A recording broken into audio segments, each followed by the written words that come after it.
Hello, and welcome to the Pages and Popcorn Podcast. The podcast where we, Jennifer and Kaylia, two book nerds, talk about movies based on books as well as the original source material.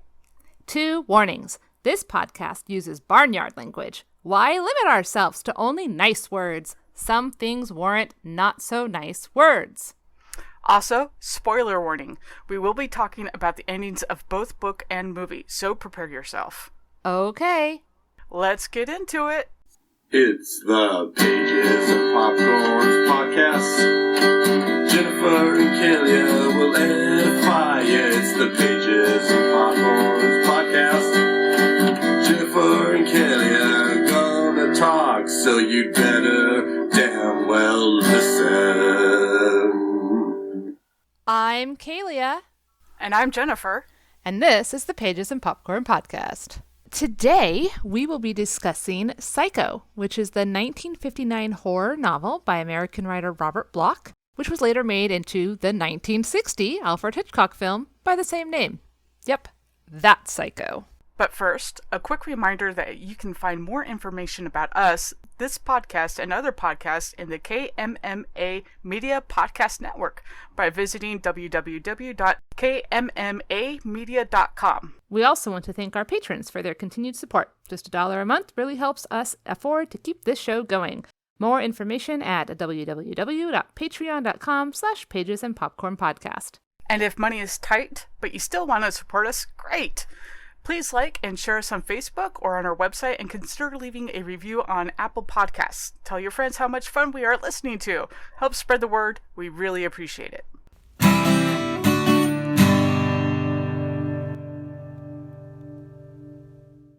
I am going to do our recap. Are you ready? I am ready. Are you set? Are you excited? I am excited. You should be. Okay, actually, before I start this recap, I just have to say, it has come to my attention that sometimes I am accidentally snarky in my recaps, even when I like the subject matter. Accidentally? It's just the way I am, Jennifer. So, yes, I'm not going to change that because that is the way I am. I think it's a signature. Yes, definitely. But just because I'm snarky doesn't mean I don't care. You know, spare the snark, ruin the thing, right? To kind of sort of quote from Television Without Pity from back in the day. I think snark is good. So, whatevs, here we go. Psycho. Norman Bates, a fat, middle-aged, bespeckled bookworm, is a bachelor. He is dominated by his mother, a mean-tempered, puritanical old woman who forbids him to have a life outside of her. They run a small motel together in the town of Fairville, but the business has floundered since the state relocated the highway. In the middle of a heated argument between them one evening, a customer arrives, a young woman named Mary Crane. Mary is on the run after impulsively stealing $40,000 from a client of the real estate company where she works. She stole the money so her boyfriend, Sam, could pay off his debts and they could finally get married. They met on a cruise, you see. He had won the cruise trip and she was finally getting a break from caring for her mother who had died and putting her sister through college. So being in love was not enough. Sam decides he has to be debt-free before they can get hitched for some reason. Maybe toxic male pride? I don't know. I'm a simple woman. Anyway, he's back at his hardware store working off his father's debts, and she's working in the city, and it would be silly for some reason for them to combine assets or anything. So, anyways, back to the plot.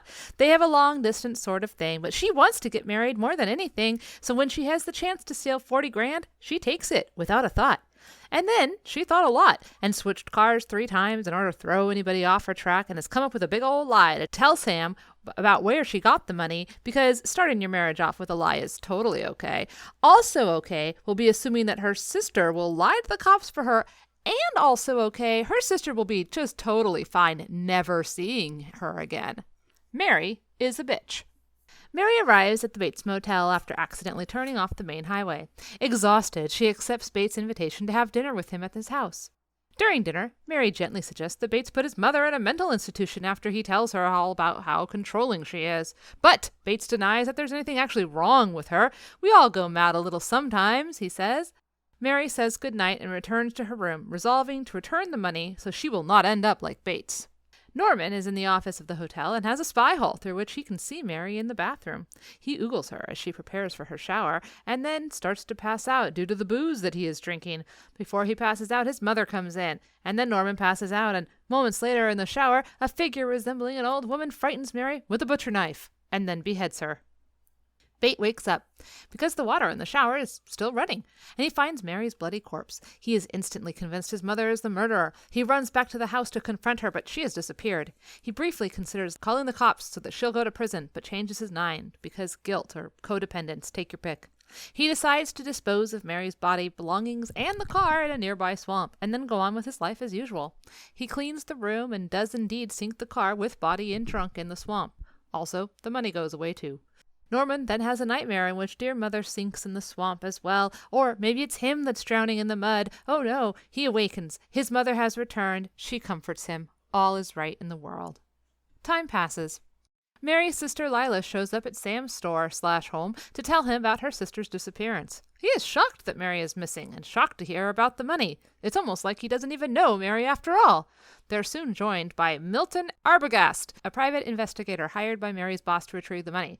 Sam and Lila agree to let Arbogast lead the search for Mary. He has tracked her this far despite her attempts to throw anyone off the trail with those car switcheroos, but where did she go if not to Sam's? Arbogast eventually goes to the Bates Motel, where Bates tells him that Mary had left after one night. When he asks to talk to Bates's mother, Bates refuses. This, along with the sign-in book and an entry that matches Mary's handwriting, arouses Arbogast's suspicion. He calls Lila and tells her that he's going to try to talk to Mrs. Bates. When he enters the house, the same mysterious figure who killed Mary ambushes him in the foyer and kills him with a razor. Into the swamp goes another car and body, and Norman Bates now tells his mother that she needs to be locked into the basement for her own safety. She resists and yells at him, but he has his way and moves her down, hiding the entrance in the room with a rug. When Arbogast doesn't return, Lila and Sam get worried. Sam drives out to the hotel, but no one answers his knock, and Arbogast's car is not there. Back in town, Sam and Lila meet with the town sheriff, who calls the Bates Motel at their request. Bates tells him that Arbogast was there, but has moved on to Chicago, still looking for Mary. The two don't buy this, but the sheriff seems content with the story. As they try to figure out what Arbogast's game is and why he lied if he did, suddenly the truth about Norman's mother comes out. The elder Mrs. Bates has been dead for years, having committed suicide by poisoning her lover and herself. The young Norman had a nervous breakdown after finding them and was sent for a time to a mental institution. Sam and Lila are still not convinced. Arbogast said he saw someone in the house. Maybe it was Mary. Maybe she's being held prisoner. They lean on the sheriff again, and he agrees to go out and see Norman, which he does, and Norman tells the same lies, and the sheriff searches his house but finds nothing. The case is cold, according to the sheriff. But Lila and Sam are still not convinced, and off they go to the motel to investigate. They pretend to want a room and get the one that Mary was in when they find the earring that Norman has missed during his cleaning. Sam distracts Bates while Lila goes to get the sheriff, but she actually goes up to the house to investigate on her own. There she finds various books on occultism, abnormal psychology, metaphysics, Marquis de Sade, porn. Bates knows who they are and why they are really there. During a conversation with Sam, he says that his mother has only pretended to be dead and had communicated with him when he was in the institution. Bates then tells Sam that Lila tricked him and has gone up to the house, and that his mother will be waiting for her. Bates then knocks Sam unconscious with a liquor bottle. Thankfully, the sheriff shows up just in time to rouse Sam, and then they both hear screaming from the house. Because in the house, Lila is horrified to discover Mrs. Bates' mummified corpse on the floor in the fruit cellar. As she screams, a figure dressed haphazardly in women's clothes rushes into the room with a knife, screaming, "I'm Norma Bates! I am Norma Bates!" Sam and the sheriff bust in and subdue Norman before he can harm Lila. Later, the county highway crew is out dredging the swamp to uncover the automobiles, revealing the bodies of Mary and Arbogast. A media frenzy imagines countless additional victims to be uncovered if the swamp is further drained, but the sheriff points out that they're not the ones who are going to have to foot the bill. Sam learns the truth about matter and tells Lila. Apparently, Norman and his mother had lived together in a state of total codependence ever since his father deserted them when Norman was still a young child. Along the way, introverted, awkward, and filled with seething rage, Norman became a secret transvestite, impersonating his mother. A bookworm, he became fascinated with the occult spiritualism and Satanism. When his mother took a lover named Joe, Bates went over the edge with jealousy, poisoned them both, forging a suicide note in his mother's handwriting. To suppress the guilt of matricide, he developed a dissociative identity disorder, or split personality to the outside world. He retrieved her corpse from the cemetery, preserved it, and stuffed it, and whenever the illusion was threatened, would drink heavily, dress in her clothes, speak to himself in her voice. The mother personality killed Mary because she was jealous of Norma and feeling affection for another woman. Bates is declared psychotic and put in a mental institution for life. Lila is sympathetic to his plights. Days later, the mother personality completely takes over Norman's mind. He virtually becomes his mother in the asylum. Mother reveals that she had to take over as Norman's personality was actually the murderous, psychotic one. Mother, she is harmless. In fact, she'd never even hurt a fly. And now for the movie. Like I said, Psycho, the 1960 American psychological horror thriller film produced and directed by Alfred Hitchcock. Screenplay written by Joseph Stefano, based on the novel by the same name as I said before by Robert Bloch. During a lunchtime tryst in a Phoenix hotel, real estate secretary Marion Crane and her boyfriend Sam discuss how they cannot afford to get married because of Sam's debts. After some more canoodling, Marion returns to work, where a lecherous and overly rich client leaves $40,000 cash payment on a property, after flirting with her, of course. Marion's boss asks her to deposit the money in the bank and allows her to leave early after she complains of a headache.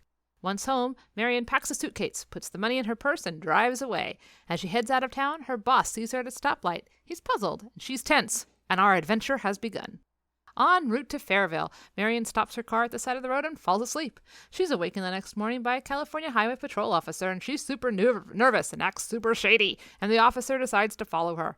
Marion stops at a Bakersfield automobile dealership and trades in her car, which has Arizona license plates, for a new vehicle with California plates. She's still acting overly weird and guilty, and the used car dealer is suspicious, but goes along with it anyways.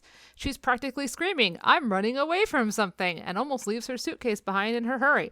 The police officer watches her drive away, but apparently his part in all of this is done, because we never see him again.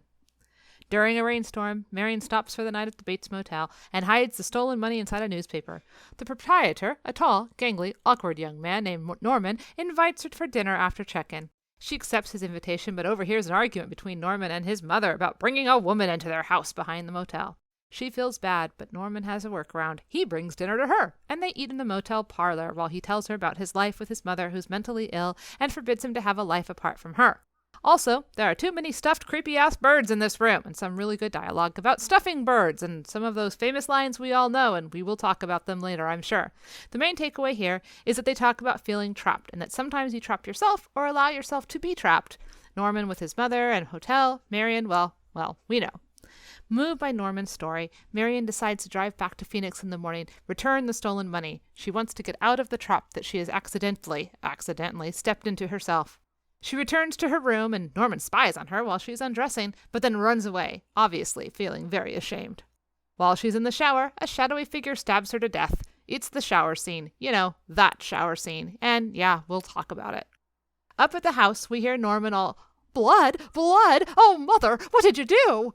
Norman panics and runs to Marion's room where he discovers her body. He takes a whopping 3 seconds to compose himself and then methodically wraps her in the shower curtain, moves the body into the trunk, and cleans the room, including tossing the newspaper with money into her car trunk. Then he drives her car off somewhere on the property and sinks in the bog while eating candy and watching. His only bit of nervousness seems to come when the car almost doesn't sink all the way, but it does. A week later, Marion's sister Lila arrives in Fairville and confronts Sam about Marion's whereabouts. Private investigator Milton Abergast approaches them and confirms that Marion is indeed wanted for theft. He has followed Lila there and is suspicious of Sam. No one wants to involve the police because, well, Marion is a middle-class white lady. Hold on. No one wants to involve the police yet because it's 1960 and Marion is a middle-class white lady. No, wait, hold on. No one wants to involve the police because they want to avoid embarrassment, or because at this point they all have accepted that she's a thief, but maybe they can reason with her. Moving on. Abergast traces the local motels and discovers that Marion spent a night at the Bates Motel. He questions Norman, who starts off all calm and normal, but then when caught in a lie, his stammering, his inconsistent answers, they come out and they arouse suspicion. Norman refuses to allow Abergast to speak with his mother. Abergast updates Sam and Lila via payphone about his search for Marion and promises to return to them soon. He goes back to the Bates home in search of Norman's mother. At the top of the stairs, a shadowy figure stabs him. He falls to his death. When Lila and Sam do not hear from Abergast, Sam visits the motel. Sam sees a figure in the house who he assumes is Mrs. Bates, but she ignores him. At the same time, Norman is out in the bog, sinking Abergast's car. Lila and Sam then visit the local deputy sheriff, who calls Norman to check the story, is easily swayed by Norman over the phone that Arbogast was there and then left, and then informs Sam and Lila that Mrs. Bates died in a murder-suicide 10 years ago. The sheriff concludes that Arbogast lied to Sam and Lila so he could pursue Marion and the money on his own. He finally agrees to go to the hotel the very next day, because Lila will not be dissuaded. At the hotel, Norman hangs up the phone and confronts his mother. He knows that more will come sniffing around, so he moves his mother, against her will, down into the fruit cellar for her own safety.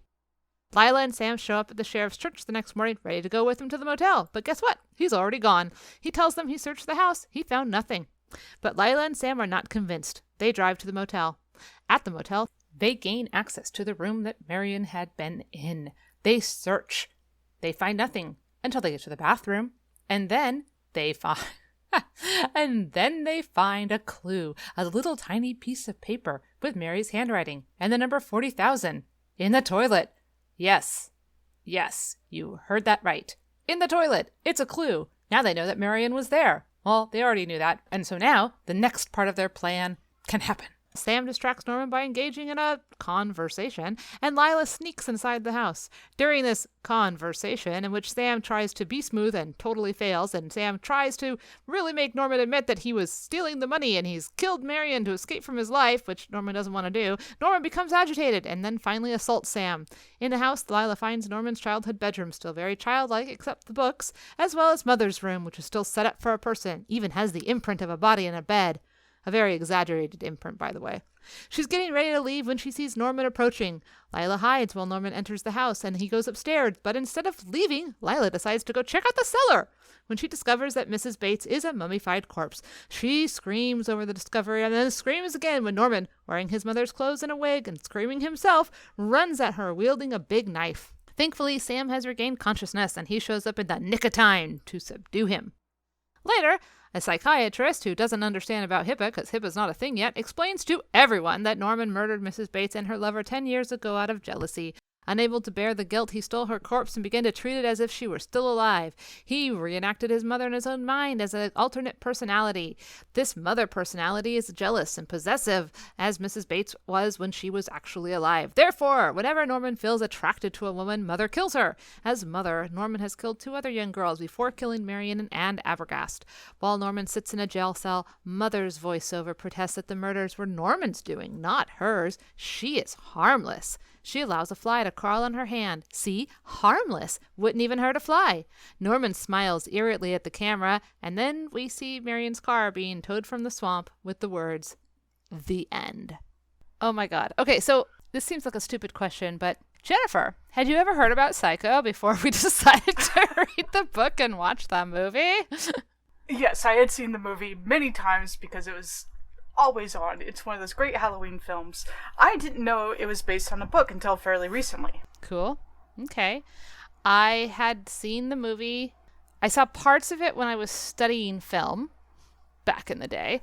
And then I watched the whole thing with my ex at one point because it's canon, you know? It's an important movie. We all should watch it. I knew it was based on a book, but I'd never bothered to read the book. For long-time listeners of the pod, people may or may not remember, I'm not a huge fan of the horror genre, so I watched the movie because it was canon. I watched parts of it, because I was studying film, and it's very influential, but it was not something I really wanted to dwell in. But because it's October and we picked it, I read the book. So to note, Kaylia sacrifices for you. That's right. I put myself through a lot. Not just this book, but, well, we haven't announced it yet, but there's another very special episode that's going to happen in October that also involves me reading and watching horror. And so, yes, I'm suffering for my art for sure. La. Okay, the movie stays pretty close to the book, and I have a list of changes that I thought didn't matter, changes that I thought mattered a lot, and then I guess your mileage will vary about these changes. But before we get to that and the themes that were kind of superimposed into the movie, I want to talk about the original source material first, and I want to talk about the themes that were in the book. Sure. In the book, we have there's 3 versions of Norman. There's the little kid, defenseless Norman. There's like the rational adult man Norman, and then there's Norma, the mother figure, right? And they manifest in different ways, and we see them. We spend a lot of time in the book in Norman's head. And I thought that the book was made an interesting theme that the book was dealing with was this idea of the villain, because, and the movie does this too, but I felt like the book did it better for some, anyways. But the idea of the villain, because in the book you almost feel bad for Norman. He's much more of a sympathetic character. Is he? He has some really dark lines. He does. Oh, yes. I'm not saying I want to have dinner with Norman Bates, but... Come into my parlor, said the spider to the fly. But he is more sympathetic in the book. Because we do spend more time in his head. I mean, okay, maybe this is just jumping into the differences that matter, but in the book, he's unconscious, quote unquote unconscious, when the murder happens. He wakes up, he goes in, he sees the body, and he's freaking horrified. He's ill. He throws up. He goes after his mother to oh my God, what did you do? And then she's gone, and then the psychopathy happened, like kind of goes from there. But he's horrified. He is horrified. And there's no other dead girls in the swamp. In the movie, they say this thing, oh yeah, we have 2 other missing girls. No, that was not the case here. This was this moment. And I You can see the manipulations of his mother and the long-term effects, whereas in the movie, you kind of have that implicitly in there, but it's not as visceral as is in the book. Yeah, because the book, we spend a lot more time with Norman and his mother, and we hear the way she talks to him and to him and all of this, how she rails against him, and we see him struggling with how he feels about that, like at the very beginning, she's in there yelling at him, and he's like trying not to even look at her. He's trying to ignore her. He just wants to read his books and be left alone.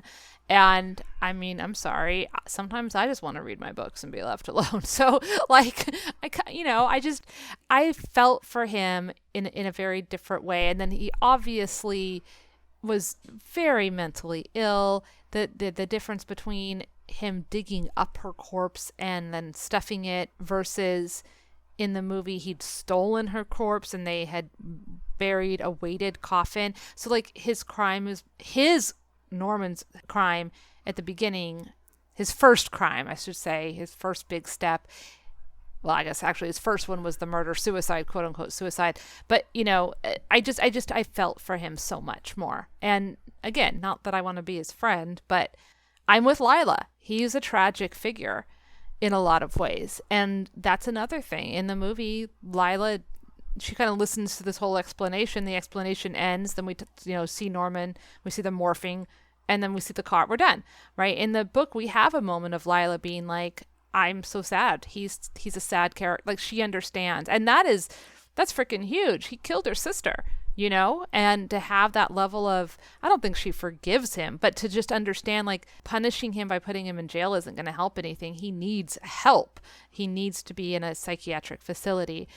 I like that they made a distinction between being a transvestite and having multiple personality. Yeah, and I think they did a better job of that in the movie for sure. He literally says, no, not a transvestite. Just where, this is a mental thing about personality, dual personalities. This is not getting sexual gratification or trying to become another gender. Yes, I too was very appreciative of that, because like when we talked about Silence of the Lambs, the trope of the dangerous trans man who's out there, killing women from his hatred. I mean, it's gross and statistically not a thing.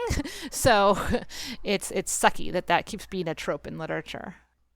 Oh, and I mean, again, like in the book, he's this sad, unattractive loner. He's got this drinking problem. And like I said, we live more in Norman's head. We see much more of what's going on with his mom. In the book, we got to know about his porn, which, fine. In the movie, they couldn't do that. But I think it just adds to, I don't know, like Norman was much more human in the book in some ways. And I know Anthony Perkins added the thing, like he was eating candy and stuff. And okay, so that's interesting, and it goes into like the childlike Norman and all of this stuff. But in the book, he was reading psychology, and he had some self-awareness about what was happening to him. And it didn't get super into it, but it touched on it enough. I think there is this idea that we see a lot in literature and film, and I particularly find it very scary, of if you're starting to lose your mental faculties, right? You're losing your memory, or you're losing your ability to do things, or you're losing your sanity. And if you are self-aware to know that that is happening, that is terrifying. And especially if you're only self-aware about it some of the time, and some of the time you're not. It's akin for me personally of being accused of being crazy and then not being able to prove that you're not, because everything you do just makes you look and sound more crazy, right? So on a personal standpoint, my mother does suffer from dementia and early Alzheimer's, and she knows it. And this is the big tragedy of living with, somebody who's going through this, is she knows that her mind is going, and she absolutely hates it, and there's so little she can do about it. Yeah. And again, so that makes it sympathetic, and tragic. And there was elements, very slight, but I don't know, did you read Flowers for Algernon? Yes. That idea of that awareness of things slipping away is just very sad. So anyways, and he knows that his relationship with his mother is abnormal. He worries about it. He just doesn't know what to do about it. He's trapped, and he doesn't have anybody to talk to. He doesn't have any kind of a support system. It's just tragic.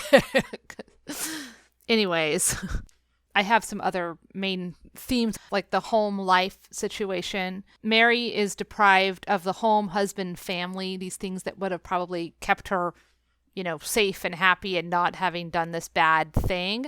And Sam is putting off marriage. In the movie, we see that he's changed his mind. He's literally writing her a letter and is like, I've changed my mind. Let's get married anyway. But it's too late. So it almost feels like there's some punishment happening for people if they don't, and Norman too, he doesn't have a healthy home and life family. So like this idea that if you have an actual healthy home life, whether that be because you have a loving mother, not a crazy mother, or it because you actually get that husband and wife situation sorted out, that you'll be better off. I feel like that's definitely a lesson here. You took that as a punishment? I saw that as being tragically ironic. Oh? Well, yeah, I mean, to call back to LA Confidential, the saddest part of that book is you have a character who finally kind of starts to care about the world and comes to this change, and then he dies. So there's Sam. He's like, okay, you know what? Let's go for it. And then it doesn't happen. So to me, that's more tragic irony. Oh, I would say his part of that is tragic, but he does get punished. His beloved is killed. In the movie, he definitely loves her. In the book, I'm not so sure. There's definitely, we met on a cruise. We don't know each other. We see each other occasionally. I didn't get that much love from the movie. It just seemed like it was kind of convenient for him, and he was like, oh, okay, I guess I could meet your mom, baby, sure. But at least he seemed, like I said, he was changing his mind, and in the movie, he was as motivated as Lila about going and searching. In the book, Lila had to freaking drag him kicking and screaming. He's like, it's fine. And we're in his brain again, because it's novels. We get to do that. He's just like, maybe I didn't really know her that well. She probably wouldn't even like the same kind of music I like. Like, dude. Well, so part of it is they met each other on a cruise, and based on that, they're going to get married in like 4 years. At first, I was like, okay, he's probably married. I had all these ideas about him. This is not a cool character. Nobody would do that. I totally thought he was a con artist at first, too. Really? I was like, she's like, let's get married. He was like, oh, no, baby, I got debts. And I'm like, wait a minute. But then, no, he really has debts. But I don't know. And like, maybe this is because we are progressive women and, so many years later. But like, I get the whole living in sin thing. I totally get that in 1960 you weren't going to go live in sin. I get that. But I still don't get why you wouldn't get married, and then like she could have helped him at the store. He wouldn't have had to pay a person, like a person. He could have had her help running the cash register. She obviously had she was a worker. She knew what she was doing. She came with some money. It boggles. It's an honor thing. It's stupid. Okay, it is stupid, which is why we don't do that anymore, but it is considered an honor thing that you provide for your wife and that you have something to give when you get married. You know, men at the time were supposed to be a provider. That's a very middle-class white person kind of bullshit honor that happened in the 50s and the 60s, because I guarantee you there were lots of poor... So I'm not saying that that's right. I'm just saying that's what the time was. But it's setting up, you know, this is how they met, so this is why he's involved. But he's recognizing that, oh, maybe we're not meant, but her sister would be the match. She's the one who's going to like his music. And it's a little gross. It's super gross, especially when the sister shows up and he gives her this big old kiss because he can't tell them apart at first. And I'm like, oh, but it was dark. Yeah, dark. Well, it's also setting this up during the murder of her sister. Yeah. So there's an implicit kind of romance, even though nothing other than the mistaken kiss happens. I'm happy that they took that out in the movie. There was not that romantic, oh, she likes the same kind of music I do, and she's so, you know, blah, blah, blah, blah, whatever. No, that was not there, which I appreciated. But I also made a point, like a little note about capitalism. Because, okay, again, capitalism, it goes with your honor thing and like, okay, and provide, blah, blah, blah. It's all about money, right? So she needs the money. It's all about the money. That way we can get married because we need the money. And also, Norman's mother had money from, you know, and then this Joe character shows up and he and the mother are romantically involved. Joe seemed to me, I couldn't tell if he was a con artist or if that was just because we were getting so much from Norman who didn't trust him. But regardless, like he convinced her to build the hotel and, you know, and do this different things with the money. And so was he on the up and up? We'll never know because we literally... I think we can safely categorize Norman as an unreliable narrator, yes. For sure, exactly. But, you know, the point here still maintains with my capitalism thing. There's a money issue that's at play. So Joe is younger than Mrs. Bates. He comes in and he's a little flashy and like then he's like, let's do this and that with your money and we'll buy this property and da da da da. And then, of course, Norman kills them. So again, it feels like capitalism is also kind of getting punished here. The greedy, I want to steal money so that I can, you know, blah, blah, blah. And then also potentially there's another thread there as well. So I don't know, that home life capitalism. And the Oedipus thing is so big and obvious. I don't even feel like we need to mention it, but Oedipus comes to life. It's a retelling of that story almost. Yeah, with the killing of the father being the killing of Joe as well as the sleeping with the mother. Yeah, I feel like we'd be remiss if we didn't mention it, even though it's really freaking obvious. And I'll say it's more obvious in the book, again, because we're in their heads and like Norman has this dream and it's like he thinks about different parts of his mother's body and he's horrified but also totally turned on. Like it's this whole thing. In the movie, it was much more implied, but it was implied through two very interesting pieces of dialogue, which I referenced earlier, but I knew that we would come back to. And that is when he says, a boy's best friend is his mother and a son is a poor substitute for a lover. Practically on top of each other are those sentences. Gross, didn't mean to actually, wow. Anyway, yes. So what do you think about the differences between Mary and Marion? There's some significant changes they made to her. Mary she basically gives up a lot of her youth for her family. She is a self-sacrificing character. And then they were never intimate, she and Sam. Yeah, and that's one of the things. She didn't want to, I mean, she died a virgin, right? And she, okay, it's complicated because yes, she was a little bit more innocent in some ways in the book because we ascribe innocence to lack of sex. So in some ways, Mary is more innocent and yet she's more hardened. Well, okay, so this I thought was really interesting. In the book and the movie both, she takes the money like it's like an impulse. It's like instinct. Boom, done, right? And then she goes home and she packs. And is there hesitation? Is there not hesitation? At what point does she start thinking, maybe this isn't a good idea?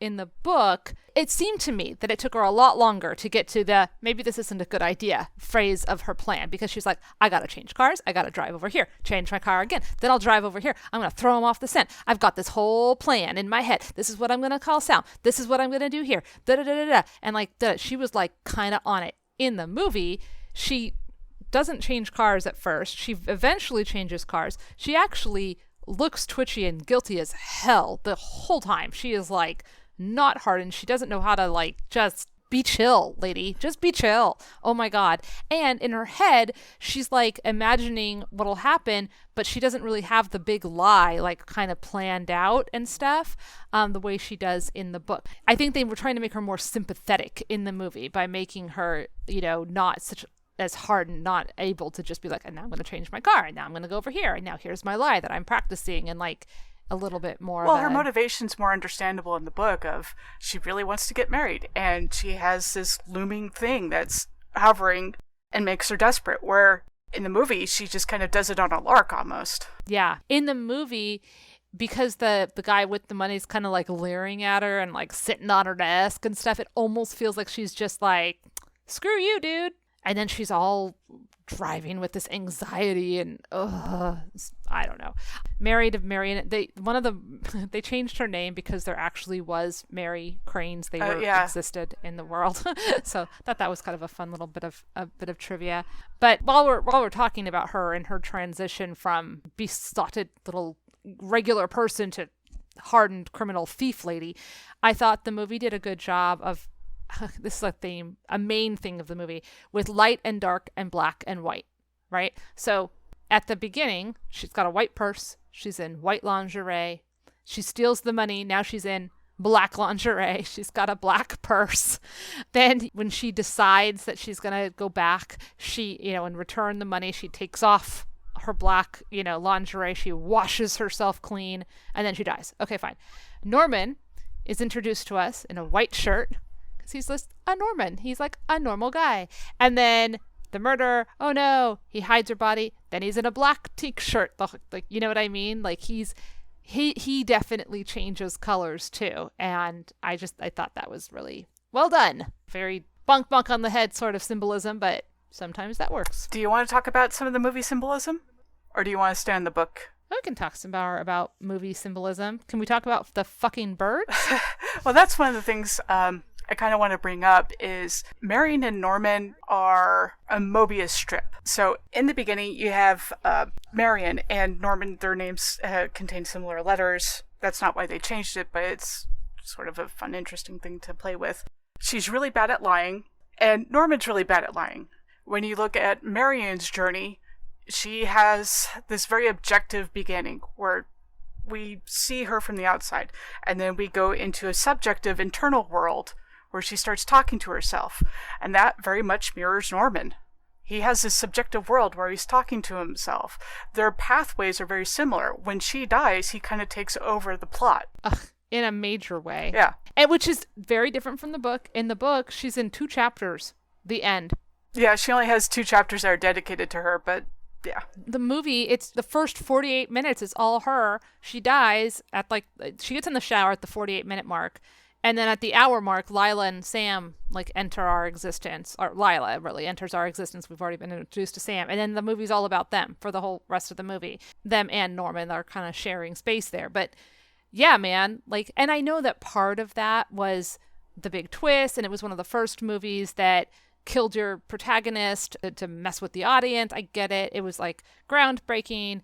I have a fun little list of other movies that did that and did that well and not so well that I'm going to put in our show notes. Yeah, that was a cool bit of storytelling stuff that they did in the movie, but that definitely was not the way it was in the book. So that was an add-on that they did to make the movie more interesting and exciting and blah, blah, blah, blah, blah. So because this has been in the cultural consciousness for so long, it's kind of hard to go back and see this as a first viewer in 1960. But if you were a first viewer in 1960 and you heard the term psycho and you see her going a little bit crazy in the car, she starts double guessing, would you consider her the psycho? Maybe, unless you saw the fucking 6-minute preview that Alfred Hitchcock released where he's walking around almost giving away plot points and then pretending, oh no, I can't tell you about that. He tells you so much in his preview that you know that there's this other stuff going on already going into it.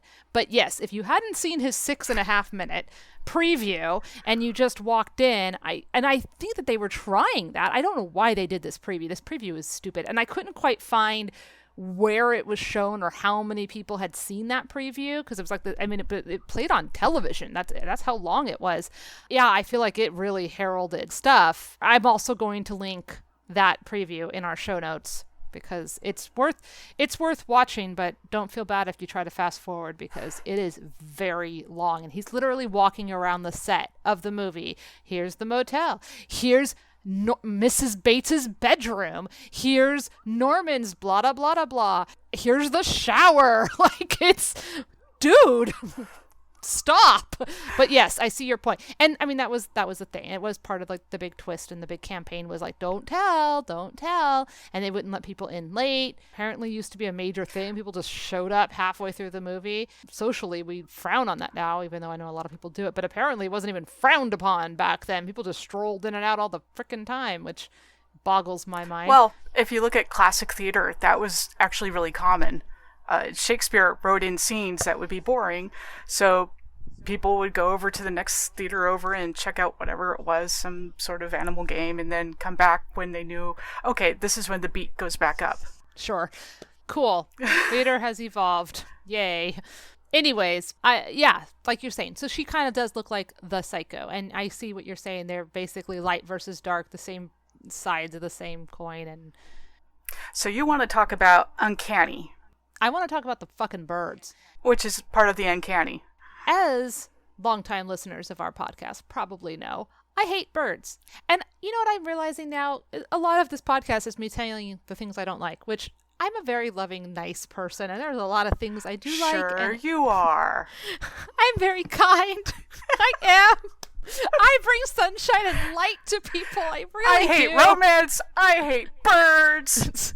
Birds are evil little dinosaurs who are out to get you. They're just bad. I'm scared of birds. That's where it's a dislike based on fear. So, lots of birds, stuffed birds, mid-flight birds. Yeah, they have the wings towering over. There's lots of shadows. It's very ominous, and it feels like you're being stared at the entire time. Well, and even like when she sits down, all the birds are like facing the chair where she's sitting, and they're all like birds of prey and like, birds. Okay. I'm going to bring that back to a little bit of irony in the beginning when she's having her little sexy time with her boyfriend. She says, well, I want you to come over to my house and meet my mother. I want you to have this authority figure kind of look over and approve this. Then you get to Norman Bates, and he's got all the birds. Instead of having that authority figure, you have the mother kind of hovering in this really predatory way. Yes. That's a bit of psychoanalysis. Well, and he talks about how he stuffs birds but not beasts because it makes more sense. Otherwise, the beasts are just sad and da-da-da-da, which we know he's literally stuffed his own mother. So like that, there's a level there. But this was real fun. I'm not British, but apparently in England, bird is a slang term for a woman. So when he's talking about stuffing birds, la la la, ha ha ha, it's a sexual thing as well as a taxidermy thing, and it's just so many levels of this which was not in the book. In the book, he had like a stuffed squirrel or something. It was definitely rodent-esque, and she was like, oh. But I love this edition in the movie, and the camera angles where sometimes he's shot from below and sometimes he's shot from above. It totally changes our perception of who's in control of a situation. There's also some toys in the same room, so you have these weird levels of predatoriness and childishness. Mm-hmm. Mm-hmm. Anyways, Norman likes to stuff birds, including, yes, his mother. Blah. Anyways, but birds are gross.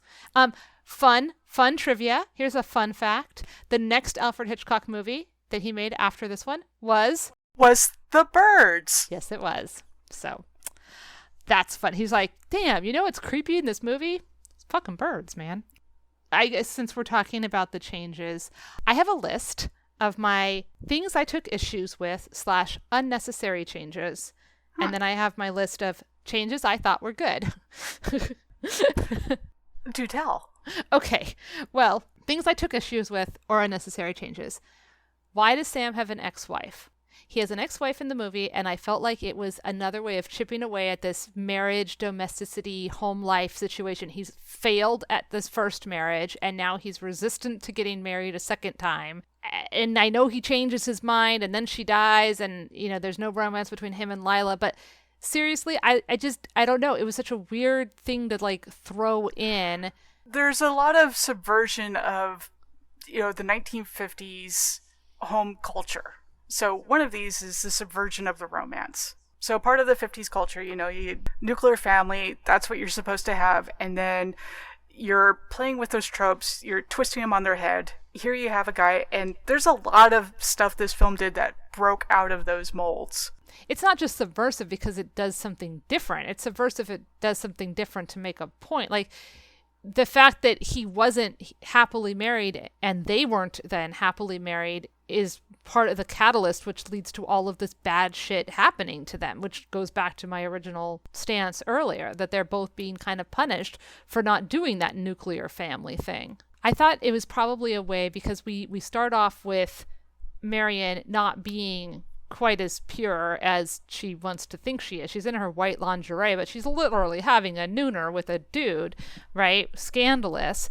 And in order to bring him kind of quote unquote down to her level, maybe we put that he's has an ex-wife and, debts and stuff like this, because it just makes him a little less appealing. He's not like this sexy heartthrob guy. It felt to me like they were playing Norman off of Sam in some ways, right? Our two male leads. The male lead. Yeah, you have somebody who's got the classic Hollywood chiseled face, who's confident, who strides into a room and takes things over.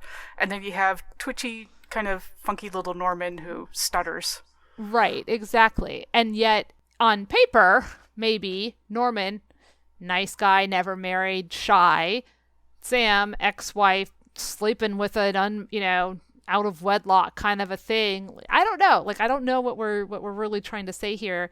Sam is very sexual. Marion was sexual. They get their punishment. I don't know.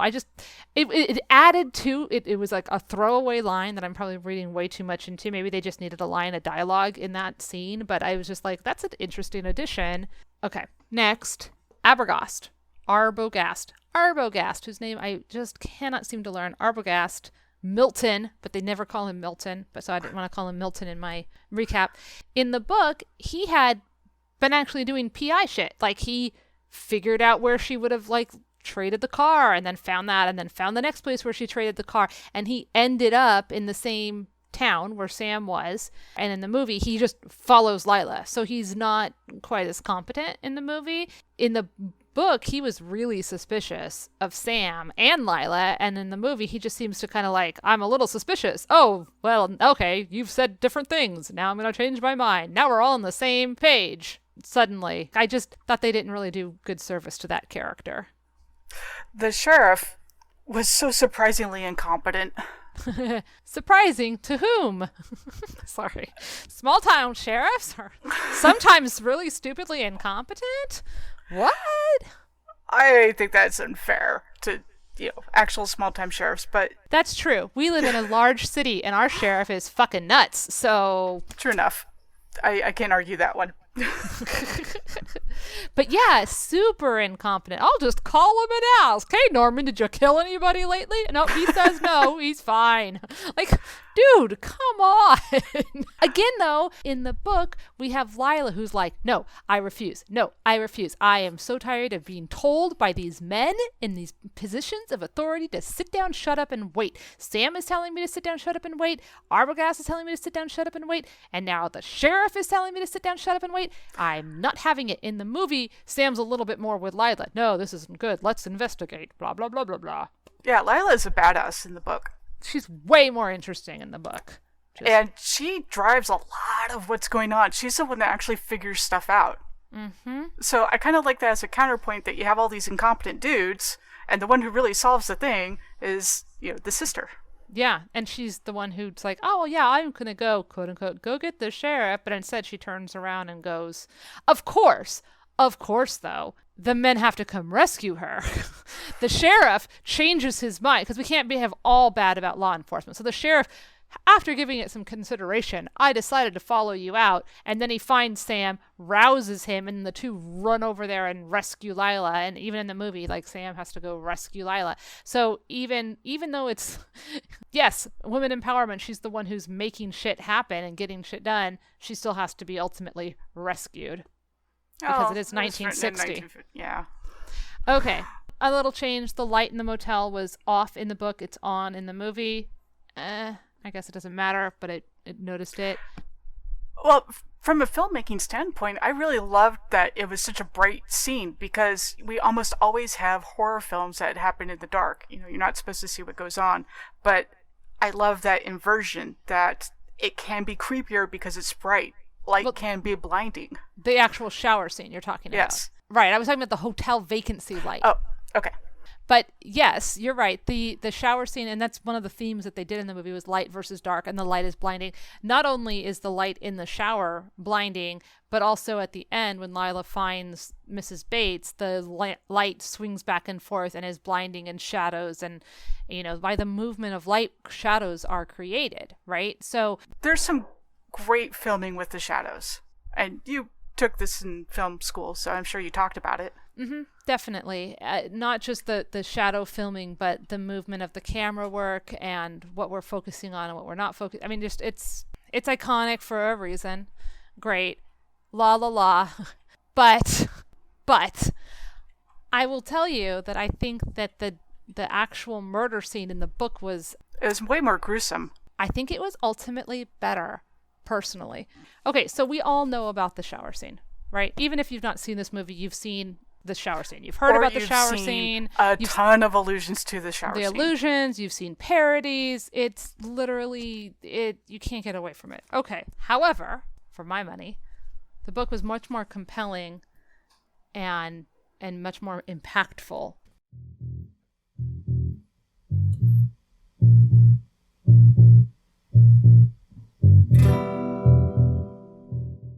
The water was hot, and she had to add a mixture from the cold faucet. Finally, she turned both faucets on full force and let the warmth gush over her.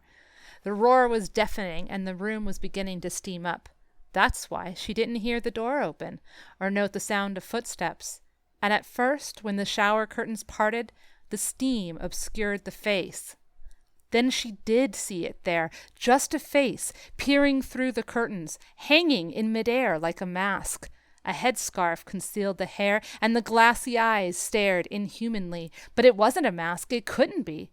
The skin had been powdered dead white, and 2 hectic spots of rouge centered on the cheekbones. It wasn't a mask. It was the face of a crazy old woman. Mary started to scream, and then the curtains parted further, and a hand appeared holding a butcher knife. It was the knife that, a moment later, cut off her scream and her head.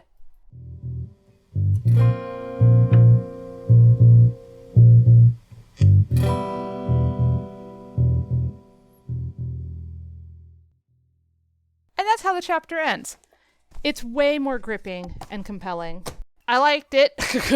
I don't even like horror stuff, but I was like, woo. And then I'm watching the movie, and I'm like, yep, okay, yep, and yeah, okay, now and okay, now we're done. Again, having grown up with this as like the social osmosis of everybody knowing about it, I totally get how it was super shocking in 1960. Totally. Not saying it wasn't. However, today, in today's world, the scene holds up for me much better than the movie scene. As a fun bit of trivia, the blood was actually chocolate syrup because it shows better in black and white. Yep. And there was not nearly enough of it. I know they had more censorship issues back then, but come on.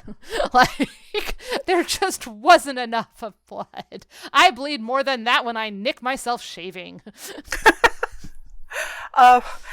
There's a lot of stuff that the film could do, and there's only so much stuff it could do. So when she's pulling on the shower curtain, it's a quick flash, but there's like no marks. There's no bloody wounds. It's just a pure, very pretty naked woman. That's it. There's no sign of all the violence that just happened to her. Seriously. Speaking of that shower scene, kind of tangentially, in the book, Norman drinks, passes out. That's when this other personality manifests, which is in keeping with actual psychiatry and psychology and dissociative issues, coming to and not having remembrances, etc. In the movie, there's no alcoholism. It's just sometimes he is, sometimes he's not. But he seems way more aware of what he's doing in the movie, that he's flipping back and forth. And to me, it felt like cheating. The book cheats too. Not saying that the book didn't. The book cheats by having conversations and she's standing next to him and blah, blah, blah, blah, blah. So by the time you get to the end and you're like, she's not even there, you're like, dude, what the hell, man? But the movie cheats also because, like, she's in the window and then she leaves the window and then he opens the door not, 15 seconds later and he's dressed as Norman. At one point, when Abergost, when Milton dies, we see Norman cleaning the rooms and he goes behind the building, and then Milton leaves the office, walks up to the house, and then the mother, Norma, she's at the top of the stairs ready to kill him. It bothered me. I personally like mysteries if you follow along and you're paying really close attention, you have like at least a small shot in hell of solving it. Maybe not all the stuff. Like, you're not Miss Marple and you're not Poirot. You don't even have to be as obvious as Jessica Fletcher. I get it.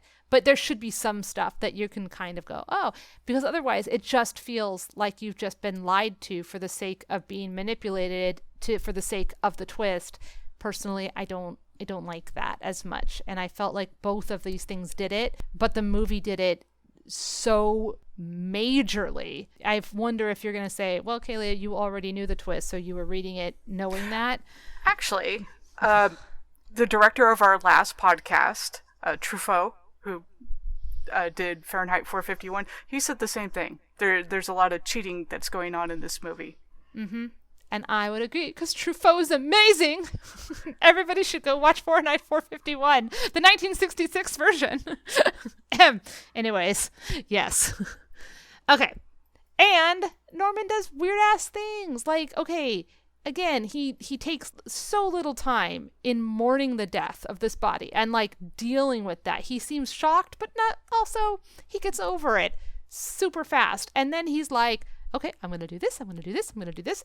And then he moves the car, and this totally took me out of it. The car is parked in front, and he gets in the car, and then he basically just rotates it so that the trunk is a little bit closer to the front of the door where he's going to bring the body out. Why? I was mainly wondering, as somebody who knows a bit about Phoenix in California, where the fuck did this swamp come from? Don't you know that we have bogs here in the Central Valley? Because they were obviously somewhere between Fresno and Sacramento, based on how long it took her to get from, like, she went to Bakersfield and then she's... Yeah, so she turns off on Bakersfield and talks about Los Angeles, but the valley is goddamn dry. Yeah, for sure. No, but he moves the car. He gets in the car, moves the car 3 feet, gets out of the car, goes back into the hotel room. That is my issue. Because then what he does is he puts the body in the trunk. Sure, we got to know that the body is in the trunk so that then he can go sink the car, which also makes sense. It was in the book. He sinks the car, get rid of the evidence, blah, blah, blah. All of that is fine. He literally did not need to move the car the 3 feet to put the body in the trunk. It just adds more work. It doesn't actually help anything. He's not being more sneaky about it. It's just dumb. It's just, and that is one of my main complaints about this movie. I know, shocker, I don't think this movie deserves quite as much credit as it gets nowadays, but fine. This movie felt padded to me. It felt like stuff was added in so that the runtime would be longer, so that we would be able to watch people do shit, inconsequential shit. It didn't add to the tension. It didn't add to the tone. It didn't add to the character development. It was just there. So you could put that in the editing floor and not miss a thing with this film. Yes! And there were a lot of those scenes, is my point. And some films are super tight, and there's not one wasted frame, and I felt like this film could have been that, and I feel like a lot of people think of this film that way, and then when things like the car, like moving the car right like that, happen, I'm like, there's no point in this. And then I just feel like, why? And it just bothered me. I know it's a tiny thing, but it bothered me. Well, I kind of wonder if some of this, and not to say that this scene wasn't extraneous, but Hitchcock has a way of sort of lulling you into kind of this trancey state. He has some very slow moving scenes where you're just kind of like, okay, waiting for something to happen. There she is driving. Oh, she's driving some more. Okay. And so when the shocking thing happens, you're kind of in a tranquilized state, if that makes sense. I don't know, because when she's driving, the music is oh my god, we are tense, and the lights are blinding us, and we're and I'm thinking about things, and I'm thinking about people, and the music is I definitely did not feel lulled into anything. Like, the whole point of the drive was to ratchet up the tension the whole time. Okay, that's kind of how I feel about Hitchcock when I'm watching it. It's like, okay, you have to get into a mental state where it's going to be a little bit longer. It's not shot as tightly. And so you sit back and just go, okay, stuff is going to happen. We're just going to take it easy. Blah, blah, blah. Oh, shit, that thing just happened. Oh, see, maybe in other Hitchcock movies, in this movie, I really did not feel like that was the case. I do feel like it was shot very tightly. There are lots of close-ups, man. There's very few establishing shots. It is up in people's faces. The quality of the film, it's television, right? And you can tell it was filmed by a TV crew. It's filmed as a TV show where everything is close up and very intimate, which makes sense for the whole idea of the movie. And the music added tension. And again, there were things that I just felt like, oh God, why are we seeing this? And I mean, like, there's little things that you can't get away from. Like, you can't unsee this. You're like, this was obviously filmed in the daytime. They're pretending that it's night, but it's black and white, so they filmed it. That's fine. It's a technology thing they didn't have. They did the best they could. But another major thing that bothered me, this one's not quite as little as the car. This is a major thing, actually. Okay, in the book, they find Mary's earring, which had fallen behind the shower, the basin wall or whatever. And so they're like, oh God, it's her. It's not just that it's her earring, because they already knew that she stayed in the room. Norman's admitted that. Okay, everybody knows that. It's that her earring has blood on it. And they're like, something bad happened to her. And now we're going to be scared that she's being held prisoner at the house.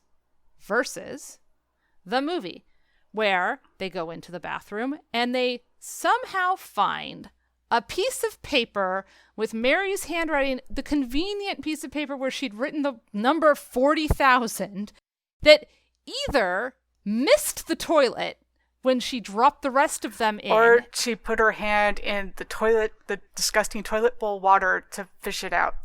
Either it did not go into the toilet, it's on the floor, and Norman didn't see it when he was mopping, or it was in the toilet but somehow didn't get flushed down, despite the fact that it's a tiny piece of paper, and yes, she reached in and grabbed it out, and then frickin' Sam takes it from her and then puts it in his wallet for safekeeping. Oh, we could have had a hand washing scene after that. Oh, and she goes, we know she was here. And Sam was like, we already knew she was here. And then there's no other mention of it. So, like, what was the point of that? The point of that was because they wanted to have a scene in the movie where they showed a toilet and then they flushed the toilet. And flushing the toilet was an important part of the plot, so it couldn't be edited out afterwards, because that had never been shown in cinema before, and this is the movie that's gonna do it, man. Yep. And I thought, damn it, you don't need it. It's just stupid to do stuff like that. I hate that. Considering the time it was in, it was meant to be shocking. It doesn't hold up because we don't have that same cultural background. It doesn't hold up because putting something in your movie to be shocking that actually doesn't do anything to the plot or character development is lazy writing. Boom. It bothered me so much. And it takes away from that thing, because part of the book was, okay, there's somebody in the window. Is it Mary? Is Mary being held captive? Has Norman found out that she has money, is like stolen her money and like keeping her as a victim? Like, is she being victimized? Lila's like, she's in this house maybe like for days. She's like she's somewhere. She's worried that her sister might actually still be alive because they don't know that she's dead. Exactly. Being alive and being like abused by somebody and like all of this stuff. And that tension is completely gone in the movie. They're just like, oh, look, that's a piece of paper. Well, we already knew she was here. This paper means nothing. Okay, there's somebody in the house. We're going to go talk to the mother. It's all about talking to the mother. It's like it's a thing with long-reaching tendrils of frustration for me. Yeah. It would have been a little bit better if there was a blood spot on the paper from when she was stabbed, something to link it, but there isn't. I mean, even then, it was in the toilet. Like, the water would have disintegrated. It was, okay, let's also not forget that Mary died and it was a week later. So now you're telling me that this piece of paper has like lived and not disintegrated. That is some strong ass paper is what that is. I did not know Hotel Stationery had that kind of superpower. Apparently, he is not scrimping on the Hotel Stationery. And that pen is industrial ink. Yes, apparently. Yep. So you can say it's a motif with water, that she's kind of reaching beyond the grave.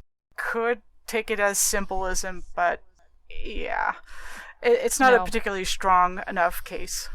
And my last major issue, again, with the cheating, and I know we just said, Truffaut said it was cheating. They had a different actress do her voice.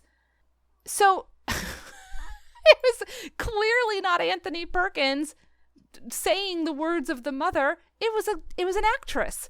She's billed. She's credited. Like she exists. And so it's just messing with the audience for the sake of messing with them. If somehow they had even, distorted Norman's voice or had her speak less so we didn't hear it as much, or it was muffled maybe, but nope, we're going to just cast that role and then pretend that it was him. And it is incredibly hard to change registers like that if they were going to try it, because the shift is so hard to do. There's no way that a normal vocal voice could do that shift as quickly. So it is a bit of a tell. Movie magic being what it is, and audio recordings being what it is, I don't buy it. They did. They mixed for a few of her lines. They mixed 3 women's voices together, and then at the end it was just the one voice.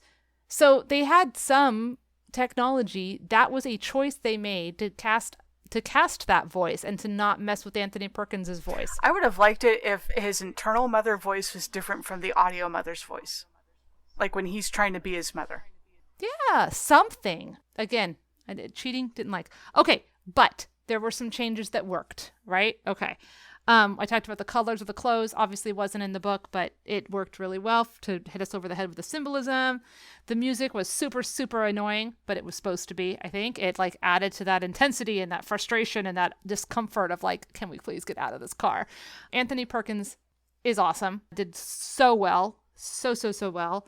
He's creepy yet sympathetic. I wasn't thrilled at first when I realized that the book Norman is this fat middle-aged guy in glasses, and then they cast Anthony Perkins, who's this good-looking boy next door, tall, gangly, complete opposite. It works so well. He does so well that it's fine, and I think it actually makes it a little bit scarier because there is this trope of all the bad people in the world are short, fat, and ugly and wear glasses.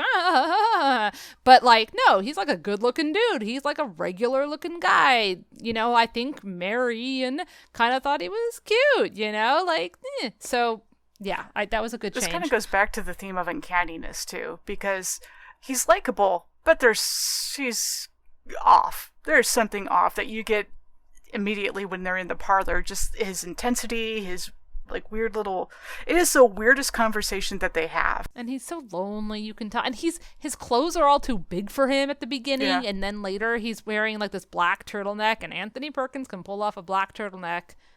Very nice. Just gonna say, he looks better as the movie goes on, even though his mental faculties are going down. His body's getting tight. It goes into that Mobius strip that I was talking about earlier, where Norman and Marion have these sort of similarities that are going on. Marion gets super flustered. She's terrible at lying. As Norman continues, he gets super flustered. He's terrible at lying. At the end, when you have, I will say, one of the last scenes of Marion in the car, she has this kind of head down little smirk that very closely emulates Norman's last little smile at the camera. They're both looking directly at the camera. There's this tiny little smile. So this is the Mobius strip where she's kind of re-emerging as the mother takes over, because that's the last scene in the movie, is the car coming out of the swamp. The last thing we see of Norman is the mother taking over the body. You talked about the conversation in the parlor, and the screenwriter wanted the audience to switch their sympathies towards Norman during that scene, so that after she died, the audience would be all right with following along with him. I thought they did that. I don't know if I switched allegiances because, but kind of. I mean, we kind of do. We're oh yeah, this poor sad sack of a dude.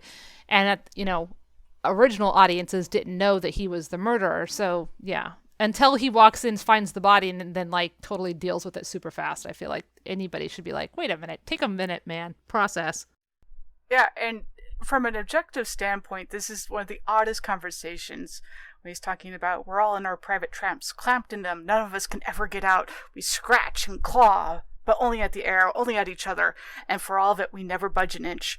That is something really odd to say to a perfect stranger while they're having dinner in your parlor. But from a movie standpoint, it's got so many layers of what's going on with the plot and what's going on with their heads. Yes, exactly. So this kind of goes back to that uncanniness of nobody really talks like that, but it's significant, so we're kind of allowing it, but it's disturbing. And part of that is because they got to move along the plot and get us to that place, but also part of it is to show us those characters and give us information. I think I've made my opinions pretty clear. Do you have other stuff about themes or symbolism before we talk about the author and Hitchcock? Bloch and Hitchcock. I don't have anything that's coming to mind right now. And so if you wanted to talk about the author and Hitchcock. Okay, so the author, yes, Robert Bloch. He was one of the writing disciples of H.P. Lovecraft.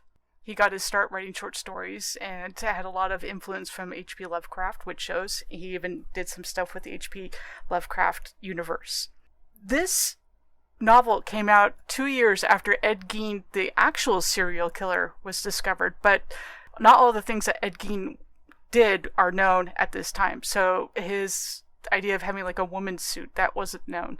But that's what Robert Bloch attached to, was this idea that you have a serial killer right in your midst and you have no idea what's going on. I have read conflicting things about whether or not he was actually inspired by Edward Gein. There was an interview I found from him and he was like, no, not really. I didn't even know about it really until later. I might have vaguely heard a little bit about it, but it was just in the back of my, basically like the back of his subconscious. He wasn't thinking about it or modeling anything after it. But then I found lots of places where they're like, obviously this is inspired by this because it happened after and blah, blah, blah. So I don't know the answer, but I just would like to point out that there seems to be both versions out there in the world. Okay, he writes, thus the real-life murder was not the role model for my character Norman Bates. Ed Gein didn't own or operate a motel. Ed Gein didn't kill anyone in the shower. Ed Gein wasn't into taxidermy. Ed Gein didn't stuff his mother, keep her body in the house, dress in a drag outfit, or adopt alternative personality. These were the functions and characteristics of Norman Bates, and Norman Bates didn't exist until I made him up. Out of my own imagination, I add, which is probably the reason so few offer to take showers with me. Ew. So there was some inspiration of having, the murderer next door that you don't realize is the murderer. As far as real life things that Ed Gein did, not a whole lot was known until a few years later. Right. So there is some inspiration, but it's very light. Yes, and here's my quote. Though Bloch was not aware of the Gein case at the time, he began writing with the notion that the man next door may be a monster unsuspected even in the gossip-ridden microcosm of small-town life. The novel, one of several Bloch wrote about insane killers, was almost completed when Gein and his activities were revealed, so Bloch inserted a line alluding to Gein into one of the final chapters. Bloch was surprised years later when news of Gein's living in isolation with a religiously fanatical mother came to his attention. Bloch, quote, discovered how closely the imaginary character I'd created resembled the real Ed Gein, both in overt act and apparent motivation. Yeah. Well, like I said, you can draw your own conclusions. So it also should be noted that Bloch had written a number of short stories that had this motif and that he had been sort of refining it during his writing. So while Ed Gein did play a small part, and it is really interesting to see how the two mirror each other, it's not Ed Gein. Yeah, there are a lot of conflicting things about what one person says about this movie, what another person says. There's one where the storyboard person said he directed the shower scene, and then everyone else says, no, that was Hitchcock. You did the storyboard thing. You can't take, credit for that. There's also issues of Leigh using a body double, and she says, no, it's all her, but there was a body double. All the screams are Leigh's. One thing that I remember being told in film school was that sometimes directors have to be assholes to their actors in order to get the proper things from them. And you and I have talked about this, about whether or not it's okay to quote unquote prank / annoy / surprise your actors on film to get that natural reaction. Yeah, Hitchcock was definitely an asshole. There's the urban myth that they threw cold water on her to make her scream, and that's why her scream sounds like it does, which has been debunked. There's another part, which, depending again on where you read, the fact is that there were many quote-unquote mummified corpses that they had the props department had made, and Alfred Hitchcock would hide them in Janet Leigh's dressing area for her to find. And the departure of fiction versus like who knows what is that some of accounts say that this was mean and she was angry about it and she would scream and he'd listen and be like, oh, that one's scarier than the last one. And then there's other interviews with Janet Leigh where she's like, oh, no, he would just, do this and it was funny and it wasn't really scary and, like blah, blah, blah, blah. So your mileage will vary again on that, whether or not. But Tippi Hedren was famously berated and had a breakdown during the filming of The Birds. So Hitchcock is known as being a dick. Right. I am going to take this opportunity right now to apologize to Laura. Dear Laura, I am sorry that in film school, when you volunteered your time and body to be in my movie, that in order to get you to properly scream in a scene, I threw cold water on you. On your face, to be precise. Because I wanted your natural scream and thought, if Hitchcock can do it, so can I. Because I was 19 and an asshole. So, Laura, I'm sorry. Does this film still exist? Not for wide consumption, no. Oh, come on. Put it on a YouTube link. No, absolutely not. Talk about nude scenes. Anyways... Ooh. I also punched Laura in the face during a scene in that movie too. Intentionally? Well, I was supposed to pull the punch, but she was not looking real. So I didn't hit her very hard, but I hit her enough to surprise her, and then she fell over, and it was great, and that's the shot we used. I know I've apologized already, but I'm just taking this time to apologize again, because I know that she listens. Sorry, Laura. Apology would probably sound better if I wasn't laughing, but I don't mean to laugh. Yes, Kaylia looks very, very sorry.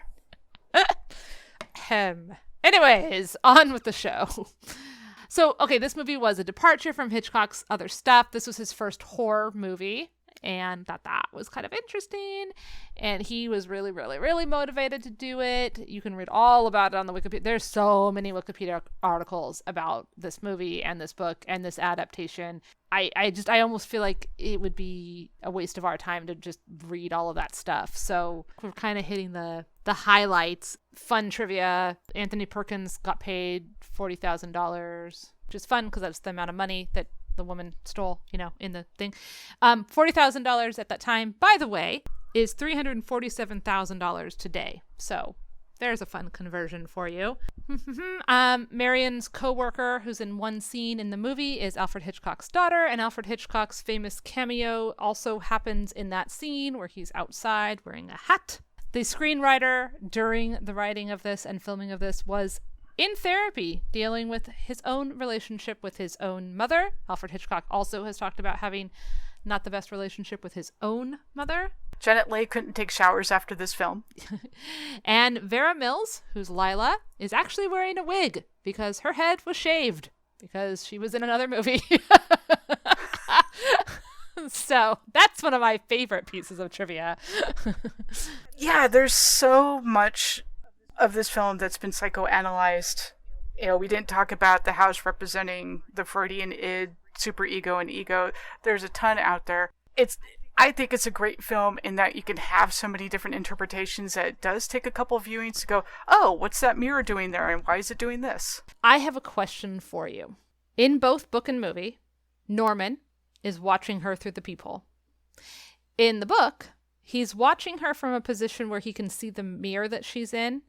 She looks at herself in the mirror, and so she's like basically standing there fully naked in front of him, and he's looking at the full thing. And she's thinking, I want to be married. I want to have sex. I want, I'm still looking pretty good for my age. I still cut a fine figure. I gotta find, I'm almost 30. I'm so old. Fuck you. But whatever. And so she's like, la la la. And she kind of like does the little jiggle thing that we all do, you know, in front of the mirrors at one point or another. We've like kind of like self-appraised and kind of checked ourselves out. So she does that. And he's watching. He's like, oh my God, she is naughty. And she maybe she knows I'm watching. And he's like titillated and horrified that he's titillated. And like we're in his brain and like he's totally aroused, but he's, you know, also scared of that and like all of this stuff. And then she gets in the shower and he wants to like yell at her, come back, you bitch. Because like it's very close arousal and hate and all of that stuff. There's a lot of the mother voice going in there too. Right. You know, okay. So that super well done, well written in the book.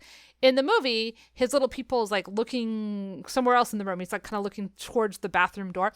So she like undresses and we see her in her lingerie and he's like peeking and then she's like puts on her little silky robe because apparently you've got to wear a robe from this room into that room. I don't know, whatever. And so she's like, you know, getting ready, but she's not prancing around. She's not checking herself out. To me, it wasn't even 100% clear if he could see all of her, like, or if he only saw bits and pieces because she's moving around and changing and there's lingerie involved. Somebody I was watching this with once said he's totally pleasuring himself while watching her in this scene. And I thought, really? Oh, yes, Kaylia, that's definitely what's happening. And I was like, wow, I guess I am sheltered and did not pick up on that. So I'm stupid.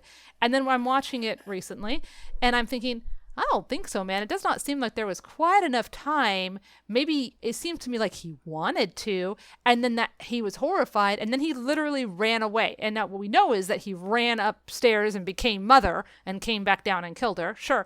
But you know, what we see is Norman being like kind of spying on her and then being like, oh, and running away. And so I did not get a masturbatory moment. Did you?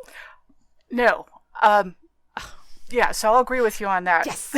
Thank you. I was like, I find sex and queer content and phallic shit and masturbation all over the place when it's not there.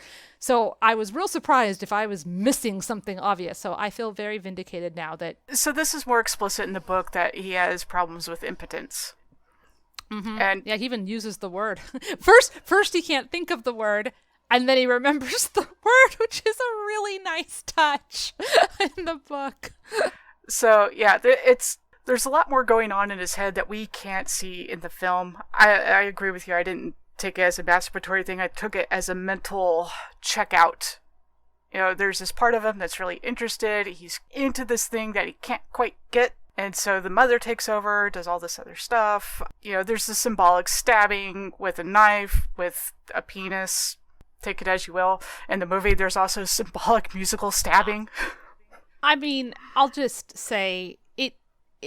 as far as that, if he'd hit her with a club, we would say the club is a penis. He stabs her, the knife is a penis. Like, literally any kind of violent that he shot. It's a projectile. It entered her quickly and killed her like a penis. So, hold on. Just a sec. I don't know about your sex life. I don't know the last time I've been clubbed by a penis. Or stabbed. But, well, it's a big blunt object. No, okay, I'm sorry. But it's like they're phallic symbols. It's a phallic symbol banging you and yeah, but we're talking you. about an entrance object. Anything can be a penis if you try hard enough, is what I'm saying. So okay, but hammers generally aren't. They don't have the same movement. I'm sorry, Jennifer. If you get nailed, what's doing the nailing? The hammer, right? Okay, but it's the nail that looks like the penis. It's the nail that's got the stabbing into a thing. You know, people are walking by and they can only hear my half of the conversation. My mother's right next to me having to listen to this. I'm just saying, yes, penis are phalluses, but so are everything else. So they're not. A club is, if you're hitting something, that is not... Again, I don't know how you have sex. I don't know all that much about your sexual history. This isn't about my sex life. This is about symbols. But I haven't had, a penis go boom on top of me like a club. That is weird. Well, maybe you should have a penis go boom on top of you like a club. I'd rather do other things with a penis. I'm just saying, phallic symbols are all over the place, and if you try hard enough, anything can be.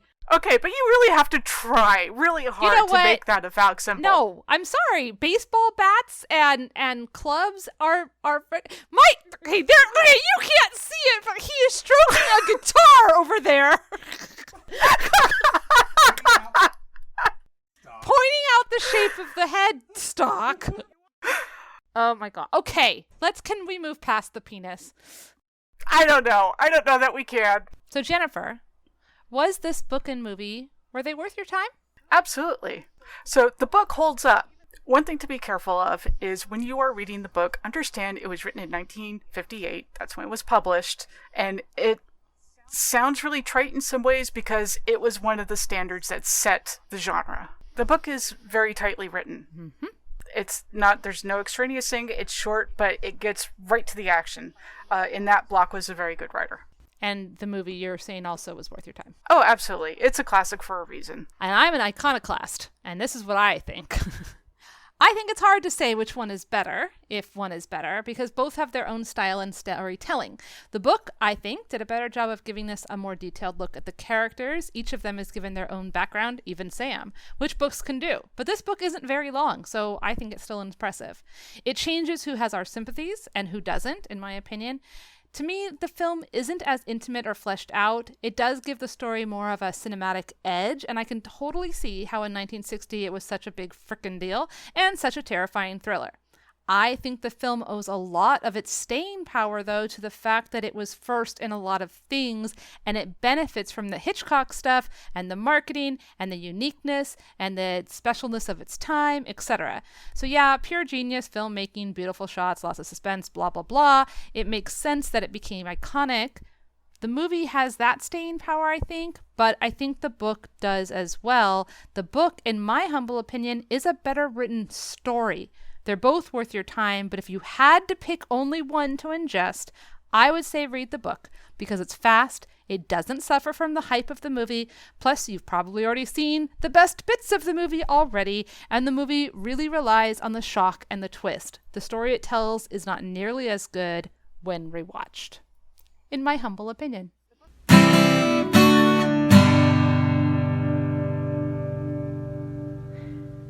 That was our episode of Pages and Popcorn Podcast. If you have strong opinions about this book or movie, if you've read the book, if you hate the movie, I'd love to hear from you. You can email us at pagesandpopcornpodcast@gmail.com. Happy Halloween, everyone. Oh, yes. Happy Halloween. We wanted to pick a horror something because of it being Halloween. And I'll say I did not hate this movie as much as I hated The Mist. That was our first one. That was our first one and our first Halloween episode. And yeah. Okay, so until next time, everybody, be safe, lock your bathroom door, and don't steal $40,000. Don't steal $40,000. Up at the house, we hear Norman all, "Blood! Blood! Oh, Mother, what did you do?" Norman panics and runs to Marion's room where he discovers her body. I don't know why I kind of sound like Andy Griffith there. Try to do or Opie, or no, who is it? Who's the real dopey one in the Andy Griffith show? I can't think of his name. Yes, I sounded like Barney Fife there just for a minute. Up at the house, we hear Norman all, "Blood, blood, oh, Mother, what did you..." I can't do it. I can't make it not Barney Fife. "Oh, Mother, what did you do?" Norman